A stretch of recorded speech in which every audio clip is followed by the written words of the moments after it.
महिला सिर्फ विमान में यात्रा करते समय शौचालय गई थी, लेकिन उसे पता नहीं था कि वह गलती से अपनी जान बचा लेगी, क्योंकि जैसे ही उसने हाथ धोकर सीट पर लौटने की तैयारी की, विमान में अचानक जोरदार झटके आने लगे। वह कुछ समझ पाती उससे पहले ही अचानक वजनहीनता ने उसे लगातार लुढ़कने पर मजबूर कर दिया। यह दृश्य देखकर महिला डर के मारे पेशाब पाखाना तक छोड़ बैठी और निराश होकर मदद के लिए जोर जोर से चिल्लाने लगी, लेकिन काफी देर तक पुकारने के बावजूद उसे कोई जवाब नहीं मिला।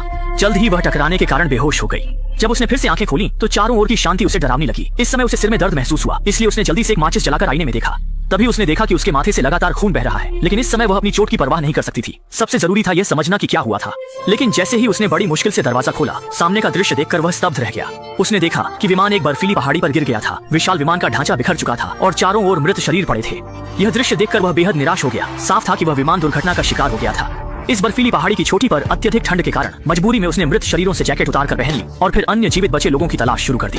हालांकि उसने विमान के अंदर और बाहर हर जगह खोजा, लेकिन कहीं भी जीवन का कोई संकेत नहीं मिला। निराश होकर वह चिल्लाने लगी।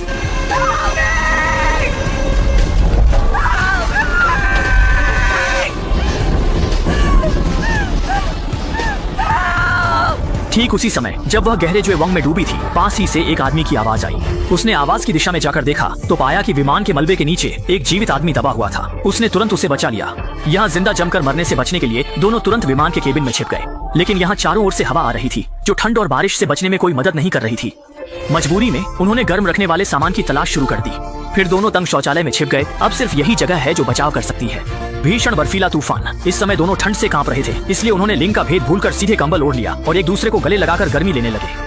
लेकिन फिर भी आदमी ठंड से कांपता रहा। लिसा ने यह देखकर तुरंत उसके हाथों को अपने सीने पर रखकर गर्मी देने की कोशिश की, क्योंकि इस समय तापमान 0 से कई डिग्री नीचे था। ठंड से मरने से बचने के लिए यहाँ उन्हें मजबूरी में इसी तरह से गर्मी पानी पड़ी। दोनों ने इस तरह बड़ी मुश्किल से एक रात गुजार ली, लेकिन अब आगे कैसे जिंदा रहें, यह दोनों के सामने एक बड़ी चुनौती बन गई थी। ये महसूस करते हुए कि अब और बैठकर मौत का इंतजार नहीं किया जा सकता, लिसा ने शौचालय का दरवाजा उचकाकर बाहर निकलने का फैसला किया। लेकिन सामने का दृश्य देखकर वह पूरी तरह टूट गई। सिर्फ एक ही रात बीती थी। विशाल विमान का मलबा बर्फ से ढक चुका था। पूरी पहाड़ी सफेद चादर ओढ़े थी और आसपास की भौगोलिक स्थिति से साफ पता चलता था कि यह जगह बहुत ही दूर दराज और सुनसान है। शायद बचाव दल के आने से पहले ही हम दोनों भूख से मर जाएं या ठंड से बर्फ की मूर्ति बन जाएं।